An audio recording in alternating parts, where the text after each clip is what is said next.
안녕하십니까. 비뇨의학 TV 이용입니다.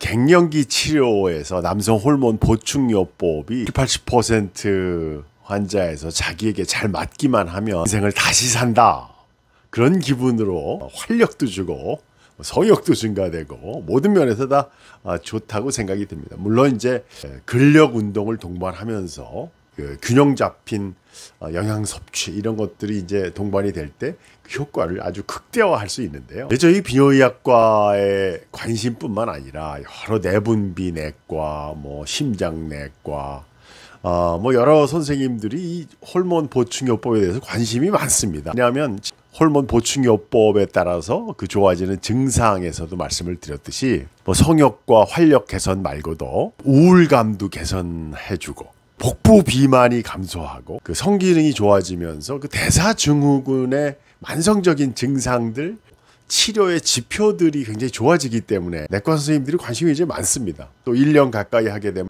골밀도 증가까지 기대가 되니까 그 이상적인 치료인 것 같은데, 그러면 모든 것이 다 좋은 면만 있는 건 아니잖아요. 남성 호르몬 치료하기 전에 주의할 점, 또 해서는 안 되는 분, 치료 중간에 나타날 수 있는 부작용, 이런 것들은 어떤 것이 있는지 오늘 한번 알아보겠습니다. 과거에 여러 가지 제형들이 남성 호르몬의 그 먹는 약이나 그 제형이 이제 간을 통해서 흡수되는 제형이었을 때는 아주 짧게 작용하는 주사, 먹는 약 이런 것들 중에서 간 독성이 있는 약제들이 많았기 때문에 남성 호르몬 보충요법의 가장 큰 금기가 과거에는 간 기능에 대한 체크였습니다. 요즘에 제일 많이 사용하고 있는 테스토스테론, 운데카노에이트 제제들은 먹는 약이든 주사약이든 그 간 독성이 현저하게 떨어졌기 때문에 간 기능에 대한 주의사항은 그렇게 강조되고 있지는 않습니다. 오히려 요즘에는 초기에 나타날 수 있는 이 적혈구 증가증입니다. 우리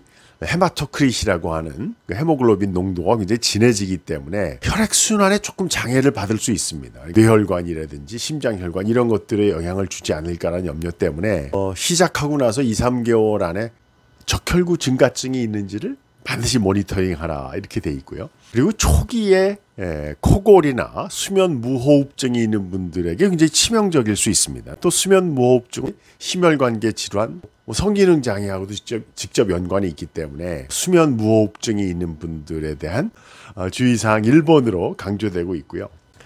그리고 이제 피부에 여드름처럼 이렇게 호르몬의 밸런스가 깨져서 나타날 수 있고요. 그 생식 능력에 대한 관심을 갖게 되는 경우가 있는데, 청년 호르몬요법의 주의사항에서 말씀드렸듯이 이제 고환에 위축이 오면서 정자 생성에 영향을 미치기 때문에 생식 능력을 기대하는 분은 절대 남성 호르몬 치료를 하면 안 되겠고요. 이 미국에서 이제 남성의 이제 전립선 관련된 위험, 심혈관계 위험, 그런 것들이 제일 강조가 돼서 논문 발표들이 많았는데, 전체적으로 결론을 지금까지 보면 심혈관계 위험성보다는 얻을 수 있는 이점이 훨씬 많다 하는 것이 21세기의 남성 호르몬 치료에 대한 결론이고요.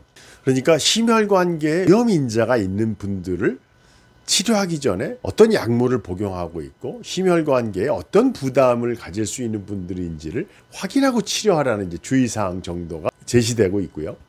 우리 이제 전립선 특이항원이라고 하는 전립선 암을 스크리닝하는, 그러니까 기존의 전립선 암에 대한 검진과 전립선 비대증 증상과 관련된 하부요로 증상이 악화될 수 있는 그런 잠재성을 가지고 있는 분들에 대한 걸 반드시 확인하고 시작하라는 거죠. 장기간 추적한 결과로는 남성 호르몬 치료가 전립선 암을 발생시키지는 않지만 그런 요인을 가지고 있는 분들에게 남성 호르몬 보충요법을 했을 때 악화될 수 있는 위험성은 있을 수 있기 때문에 전체적인 남성의 건강을 체크하고 전립선에 대한 평가 후에 하부요로 증상에 대한 증상까지 평가를 하고 남성 호르몬 치료를 하는 전제 조건이 분명히 강조되고 있기 때문에 중년 남성에서 갱년기 증상을 파악하고 적극적인 치료를 결정하는 역할을 비뇨의학과 의사가 주도적으로 담당해야 된다는 것이 권고하는 사항입니다. 비뇨의학 TV 이용이었습니다.